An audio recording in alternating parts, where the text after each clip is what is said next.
พี่น้องมันก็ข้อกันหาดูหากินทั้งอื่นมันนี่ฝนจะตกเข้ามานี่เลยลงมาหาตีกระจักรจันเนาะเอาบอสีเพิ่นเห็นพี่น้องอันนี้แมงอีตัวนี้แมงอีโอ้ยางกะติดผักติดมือโอ้ยยางเอาไปเฮ็ดมูร้านเนี่ยพี่น้องเลยเหนียวติดมือครับชักที่ใส่เสียงพี่น้องยินแต่เสียงโตโบเห็นเสียงสนั่นเนี่ย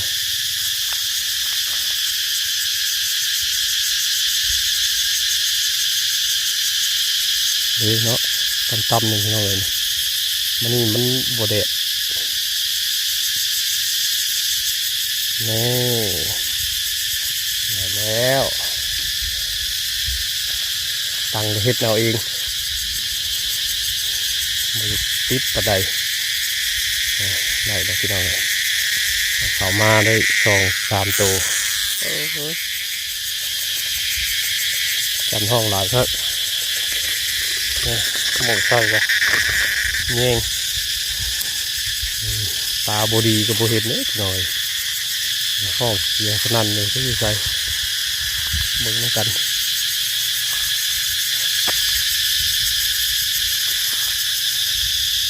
มารุ่นกันพี่น้องเลยมันว่าจะได้หน่อยได้ลาย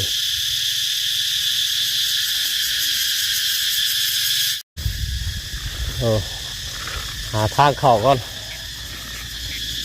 หลุดมาเลยหลุดอย่างดีเล็ดไว้เถอะ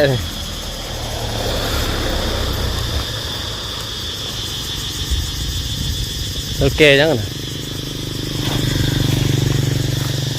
ค่อนกุ้มไปฮะส่งเครื่องบ่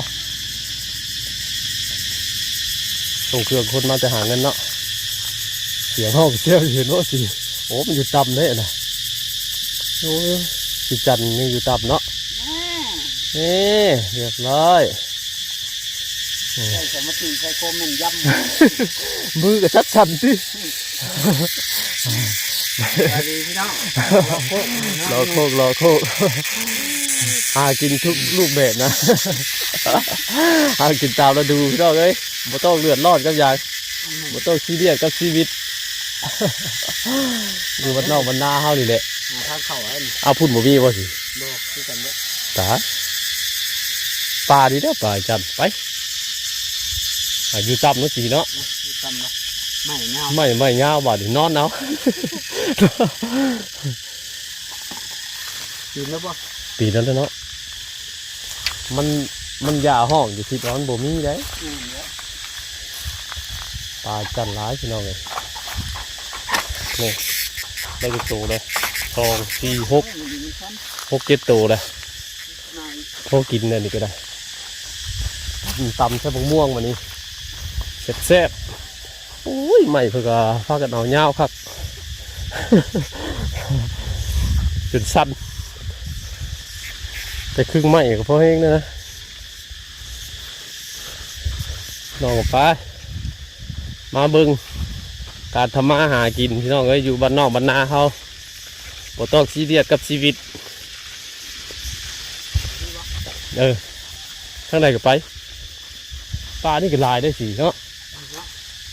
เข่าลูกไปมองเข่าเพราะว่าปลาตัวนี้มันกว้างเลย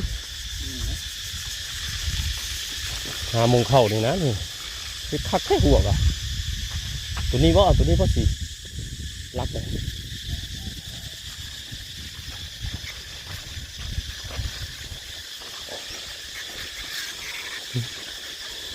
หามองเข่ากันเพิ่นอ้อมพัวหน้าเพิ่นเห็นบ่เนาะมีร้อนปวดว่าเจ้าก็ได้ขอเขาให้เขาหน้าดื้อเอาเนาะมิ่งจันมิ่งอีโอ้เสียงสนั่นอยู่พี่น้องเลยรอดเขาหน้าเพิ่นไปเข้าไปก้อนมัน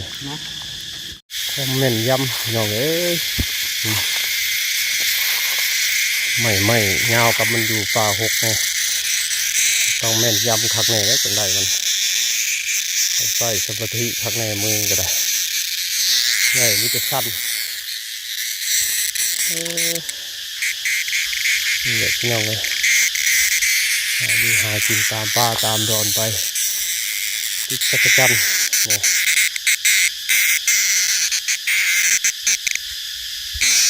โอ้เราซิกโกโตแล้วมันโอ้เสียงห้องเพิ่น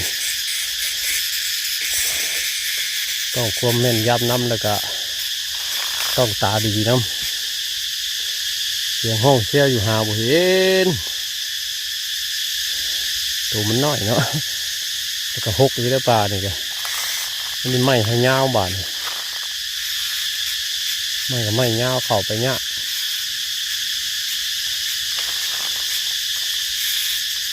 หมุนเข้าไปกูเด็กในกูเด็กน้องเลยเห็นแล้วก็ติดเนี้ยอีกไม่ยาวต่อ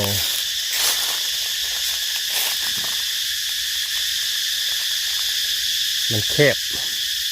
เขามาป่าไม่ยาวบริผลพี่น้องเลย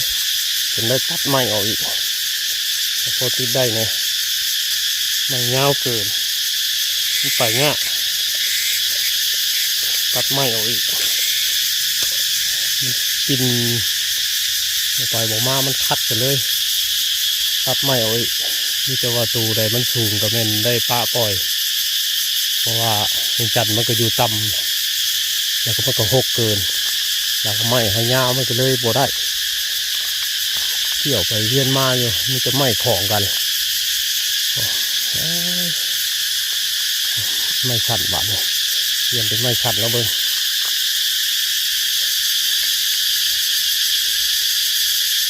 ไม้ชันๆพอดีมือก็สั้นๆเอา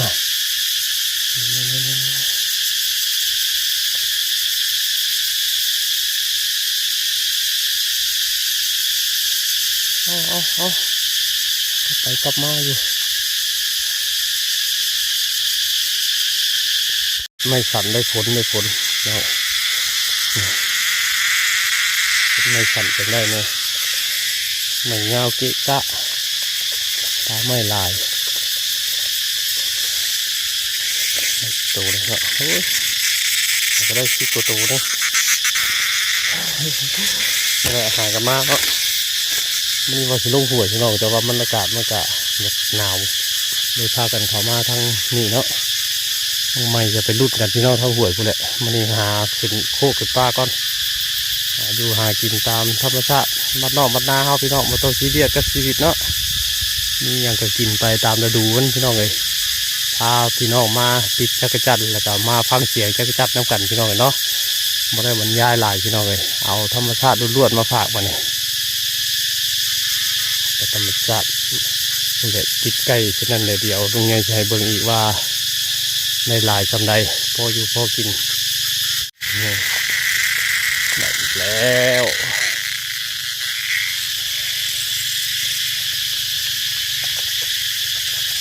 เงยมันก็สิเด็ดไปได้บาทเลยสิห้อนเลยนะนี่ไม่มันกะมันคือต่ำๆเนาะพี่น้องไม่ได้ไกลไปได้หรอกเนี่ยมันหาบ่เห็นมันคือกระโปดไม้นี่ตาบุรีตัวเห็นเลยพี่น้องเอ้ยหากินมันง่ายเลยนี่มันของง่ายได้ตาบุรีได้รถที่ตัวน้อยอันนี้เป็นห้องแมงอีตัวนี้ทางบ้านห้องแมงอี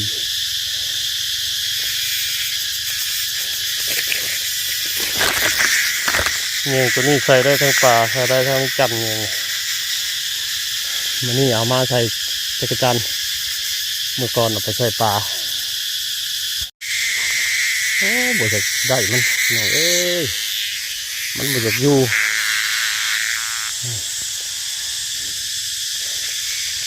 เสียงลาย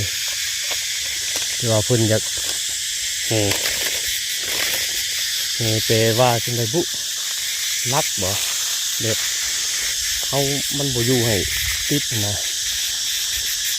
มันเห็นมันมีแต่บินไปเลยถ้าเขาหอกว่ามันความหมายจังไม่ไรแหละมาลุ้นกันน้องลายครับตาจักรจันทร์มันหักติดบ่ได้คือว่าแหละ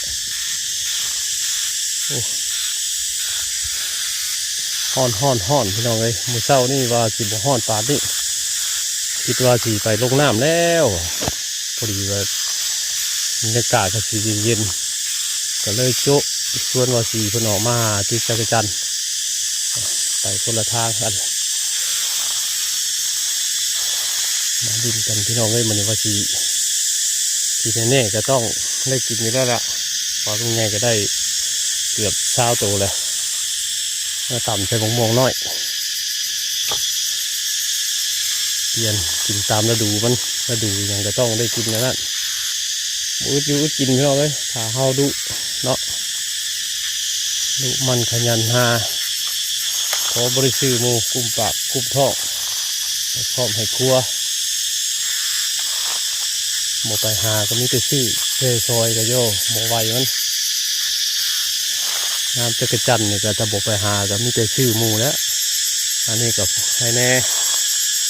มารุ่นกันดีพี่น้องเลยนี่จับเลยตัวนั้นไม่อีกันเสียงเพิ่นเบ้อสนั่นเนี่ย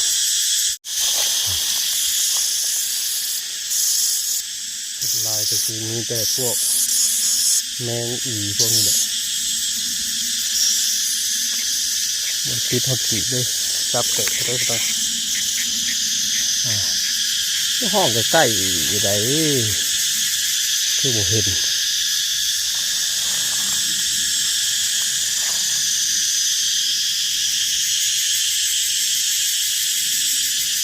ไปตามเสียงเอาเลยนำเสียงไปเดี๋ยวไป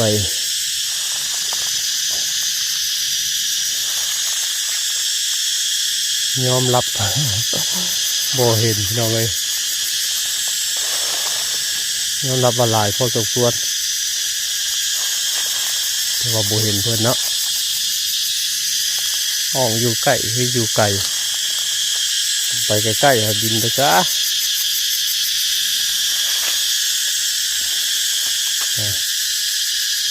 อยู่แถวนี้แหละพอพ้นยุดห้องแต่ก็แม่นไปแล้วนี่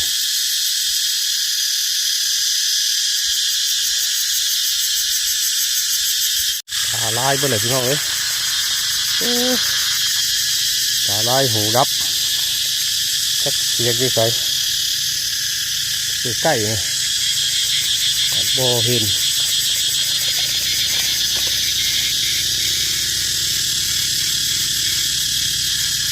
ยอมรับเสียงอยู่ใกล้ๆอยู่ข้างนี่บ่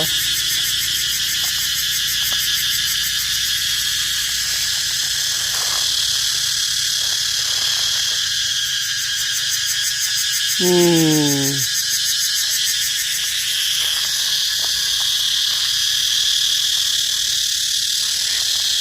นี้ห้องครับตัวนี้เราบ่เห็น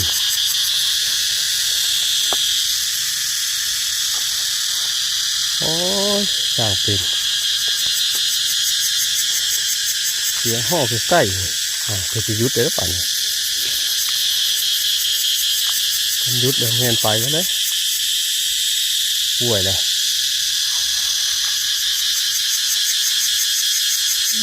บ่เห็นได้วะ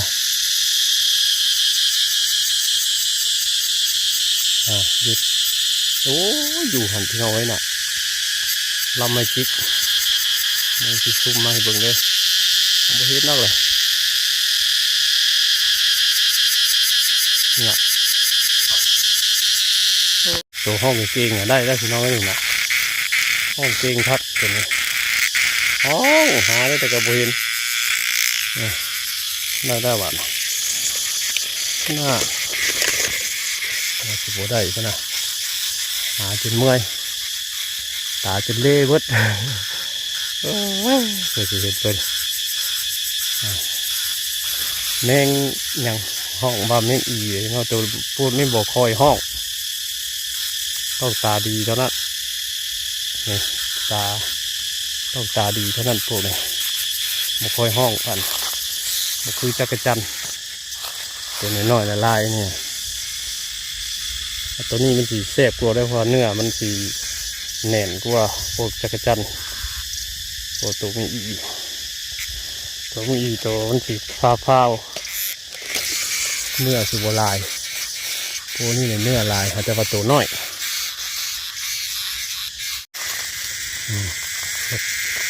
เงียบแล้วขอมาป่านี่ห้องลายเห็นคนมามันก็เลยเงียบห้องว่าตัวห้องมันจะบกี้โตหรอกนะเขามีแต่หาเดียวเอาเพราะว่าตัวห้องมันจะบัวลายมีแต่หาเดียวเอาหาสายตาหาเดียวเอาพี่น้องเลยผูกอยู่เท่าโกงไม้ผูที่นี่ไม้เงาดูไงบัดตัดออกมาเนี่ยมันก็ติดสบายอยู่ครับแต่ว่าตัวมันสูงแล้วก็เอาบ่ได้ก็ต้องปล่อยไปเอาแต่ตัวต่ำมันก็สีเพิ่นยังบ่ตัดมันนี่แหละมันเงี้ยนี่เรื่อง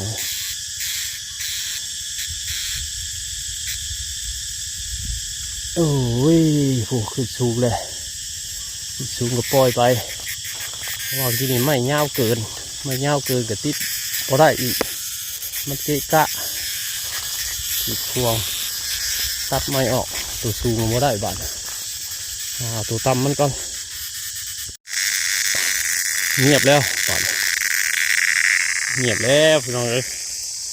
เข้ามาบุกบอลทนหมดเงียบออกแล้วบ่ยังไงปอมบ่ที่นิ่งจันกับทิวอ่ะทับสดแล้วพอสิ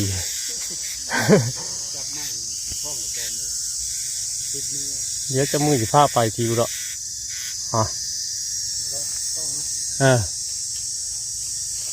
โยหลายมือเลย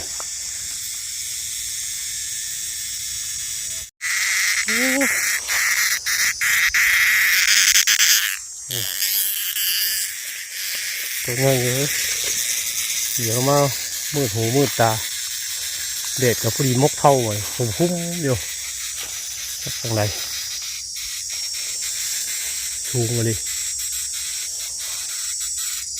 เงียบเลยหากมีอยู่นะสิเนาะต้องใส่สายตาหาเดียว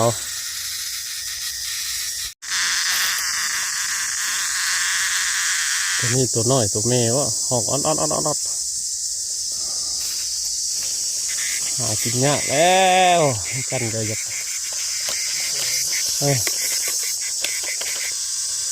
เก่าเป็นแข้งมือนี่บ่เคยเห็นลูกรุ่นหลานไปแล้วบ่เห็นห้องแมงจันทร์เลย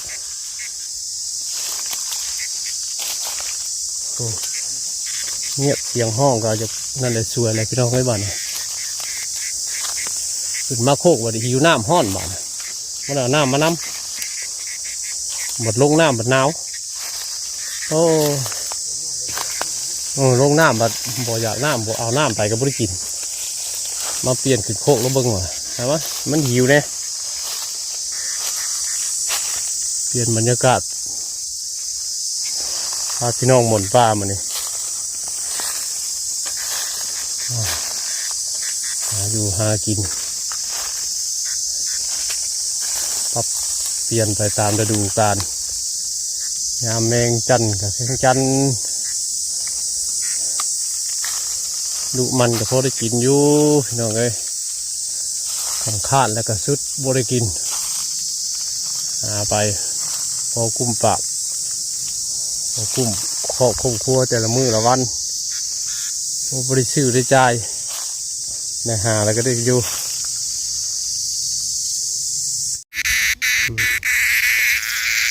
จันบ่ห้องน้องเอ้ยบ้านนี้หมดเวลาห้องเพิ่นละสวยเลย จะใส่สายตาหาเดียวเอาบัดนี่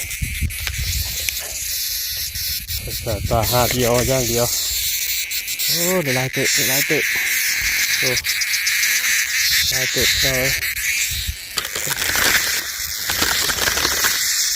โอ้นี่ลายเตะกลัวบ่มาพี่น้องเอ้ยไอ้กลัวบ่หาพอได้กินอยู่เอาเปิดหม้อห้องได้บ้านนี้แต่หาเดียวเอาสวยแหละหาเดียวน้ำต้นไม้ต้นจิกใส่สายตาอย่างเดียวบ้านสวยเลยเพิ่นหม้อห้องเสียงก็เงียบเลยบ่คือมาตอนเช้ากลับบ้านทางเอ้ยมันนี่ได้ซับนี่แหละได้พอกินมันประมาณ30-40กว่าโตเอากินเที่ยงบ่ได้กินข้าวป้ามันนี่น้องเอ้ยเราห่อข้าวมาบ่ได้มาไกลมาแถวหน้าบ่สีเพิ่นนี่เอาดุดมันได้เด้อเทมได้นะยกขึ้นอีกบ่ถึงมัน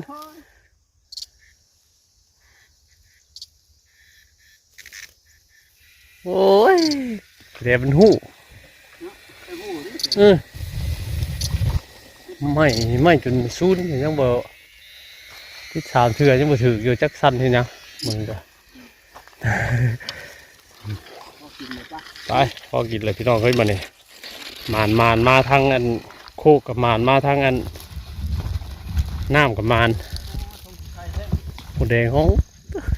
ก็บอกมาทางไงบ่ได้เท่ก็ทางเอาแมวเนาะนี่ก็ยังได้หลายตึกเลยนะแม่มึงเนี่ยไข่อยู่นะพี่น้องไข่หมูแดงใส่กับยากลับบ้านกับซองพี่น้องเอ้ยมานี่เมื่อกินข้าวเที่ยงต้องการอยู่เพื่อนไปแหละมันมาบ่โดนมาทางป่าทางคุมาเนี่ยสิพอประมาณนี่แหละสำหรับคลิปนี้เนาะมาคลิปหมูมีอย่างพี่น้องเลยมีแต่หาอยู่หากินตาม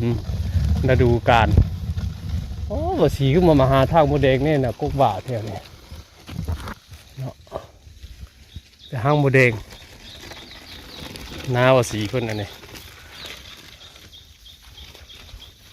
เอารถมาไว้นี่กลับบ้านกลับซองมาเนี่ยพอกันคลิปหน้าพี่น้องเลยเนาะสิไปทางใดกันขอขอบใจFCเด้อผู้ที่ให้เกียรติติดตามกดไลค์กดแชร์กดติดตามเป็นกำลังใจลุงไงมาโดยตลอดคลิปลุงไงกับโบมีอย่างดอกพี่น้องเห็นนี่แต่หาอยู่หากินหาปูหาปลาไอ้น้ำโคกน้ำปลาที่เดี๋ยวเนาะตามฤดูกาลคลิปนี้ก็พอประมาณเด็ดพี่น้องขอกล่าวว่าสบายดีจบหน้าบอสีนี่แหละบริเวณหน้าบอสีเพิ่น